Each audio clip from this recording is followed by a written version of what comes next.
Using designs, we need no longer risk the well-being of our men and women in uniform. Robots will take their place on the front line.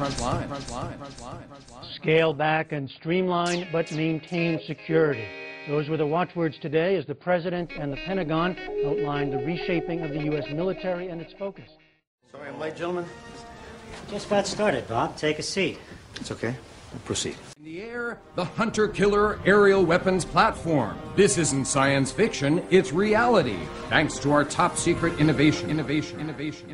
Our military will be leaner, but the world must know the United States is going to maintain our military superiority with armed forces that are agile, flexible, and ready for the full range of contingencies and threats.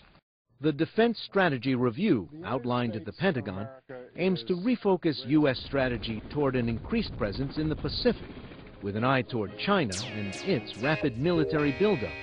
The review also marks a shift away from military budgets that exploded in the wake of 9/11.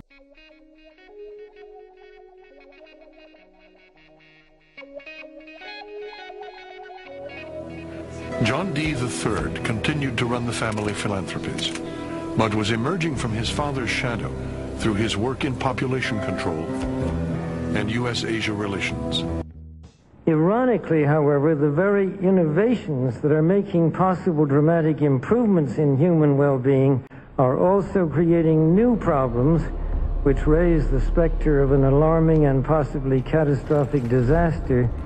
The United Nations can and should play an essential role in helping the world find a satisfactory way of stabilizing world population and stimulating economic development in a manner that is sensitive to religious and moral considerations.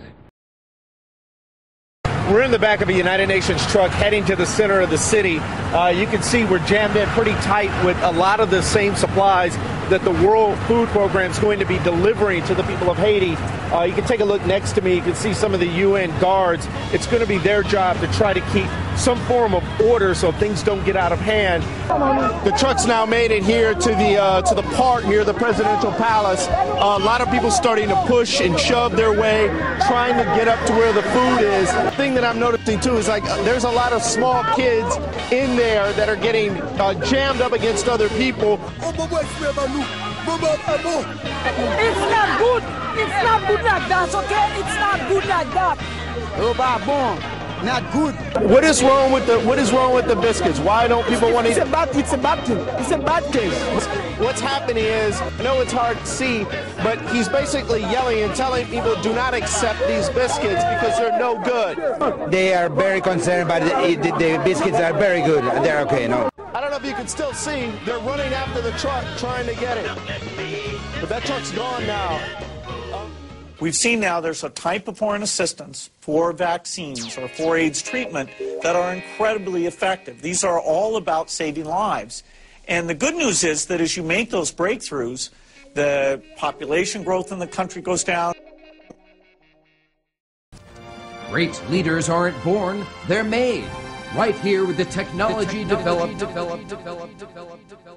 Mass media, television shows, amusement parks, drugs, alcohol, and every kind of entertainment to keep the human mind entertained so that you don't get in the way of important people by doing too much thinking.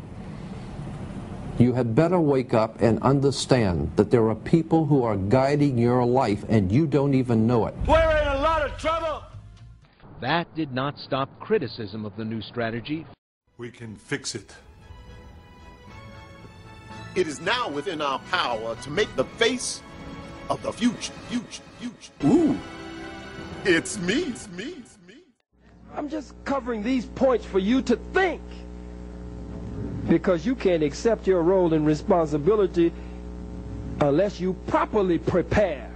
Within the FBI, who viewed itself as the vanguard of fighting, communism and so forth, they were always afraid that civil rights and the thrust for voting rights and so forth was, quote, a communist plot. You take Martin Luther King, that is being led by communists all over this great country feels that he has the key to the White House. He has the telephone call to the White House that can get anything he wanted.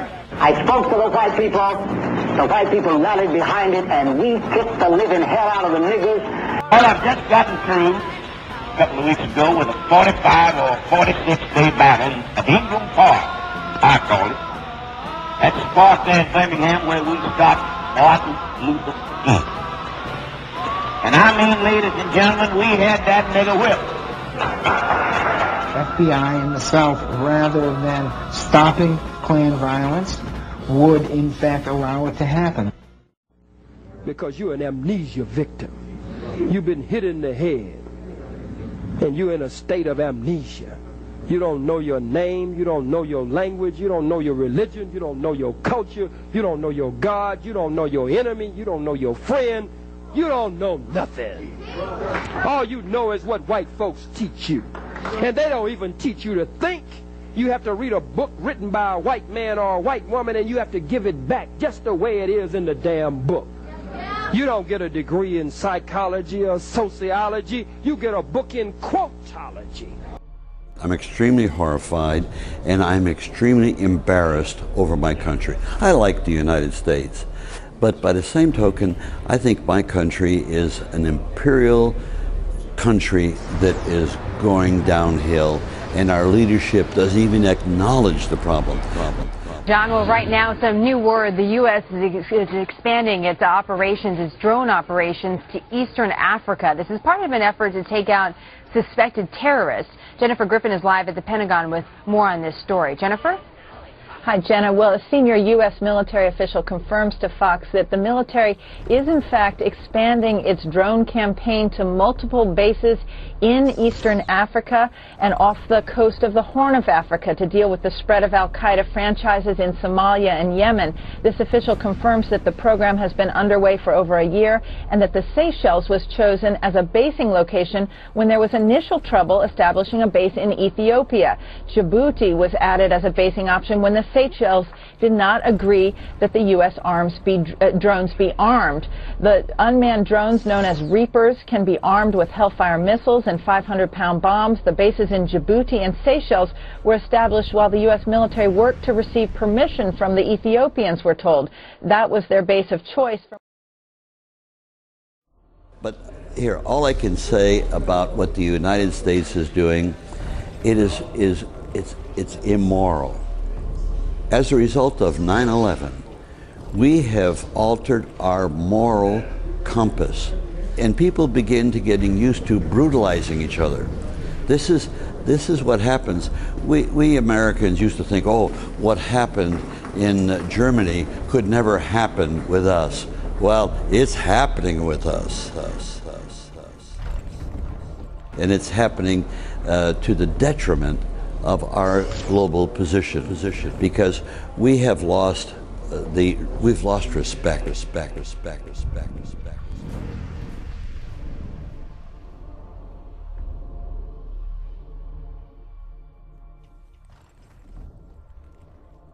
Massive military budget. To try to put it into perspective, let's take a look at the U.S. military budget compared to other countries.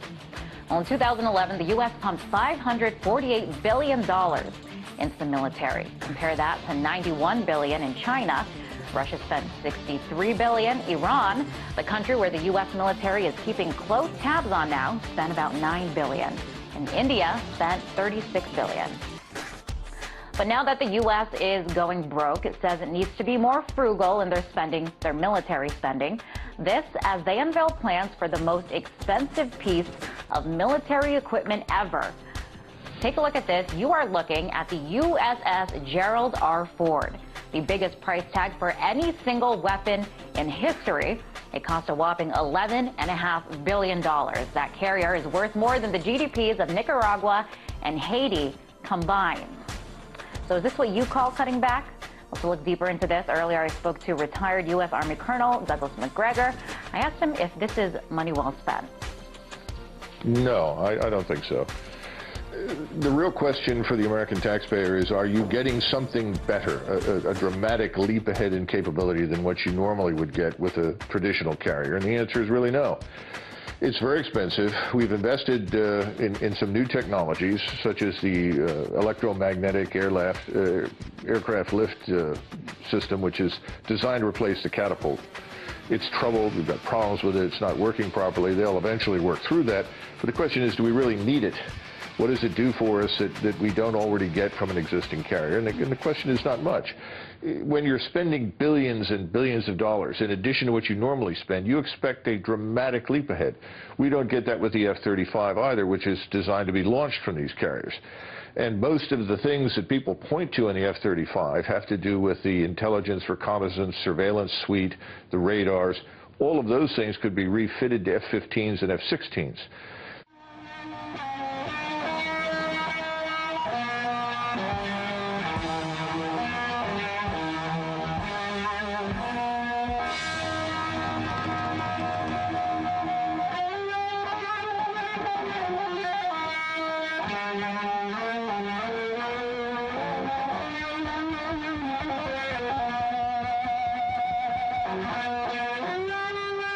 Interesting, Saudi Arabia. So as we kind of go back to the beginning of your report, one of the things you mentioned is that there was a little bit of hopping and skipping away from Ethiopia because the government did not get permission to put a drone base there. Do we now have permission from Ethiopia? Has there been developments, and why is that important?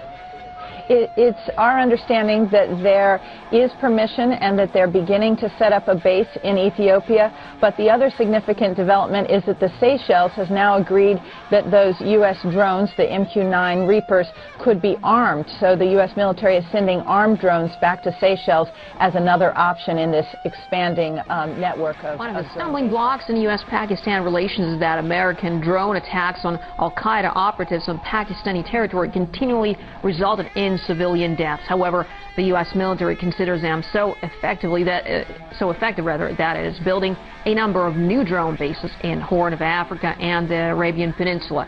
But as our Chizuga and Chicano reports, this policy has caught America in a vicious circle. The U.S. is aggressively expanding its drone war by setting up more and more bases for those unmanned aerial vehicles, or the UAVs. They're armed with laser-guided bombs and air-to-ground missiles. A network of those drone bases is unfolding in East Africa. Ethiopia is hosting a fleet of hunter-killers, as they call them in the military. A similar installation has opened in the Seychelles. A new base is under construction somewhere in the Arabian Peninsula to enable more flights over Yemen. And all this, as U.S. officials say, is being done to target al-Qaeda affiliates in the region. Drones have become the main weapon of America's undeclared wars. It's a new kind of warfare, one that the U.S. is waging without sacrificing the lives of their soldiers in a number of countries like Pakistan, Yemen, and Libya for that matter. In Pakistan, for example, U.S. drone strikes have killed thousands of civilians and have netted only a handful of actual terrorists. Many of the victims' loved ones seek revenge, often by joining radical groups. So it's like a vicious circle when the U.S. seems to be fighting terror and provoking terror at the same time. And the question whether or not the policies make America safer is very arguable. But on top of the human cost and the boomerang effect of those often indiscriminate strikes, there's also the price tag of such rapid drone expansion. We're talking about billions of dollars of U.S. taxpayers' money at a time when the country is on the verge of another recession, when 14 million people are jobless, and 1 in 6 Americans lives on food stamps. And many here do find it outrageous that with a gigantic debt problem, sluggish economy, and with 3 wars at hand, American officials still lavish money on military projects which some experts say may well backfire at their own security. Defense Secretary Leon Panetta said the changes will not be painless. There's no question that we have to make some trade-offs, and that we will be taking, as a result of that, some level of additional but acceptable risk. These are not easy choices.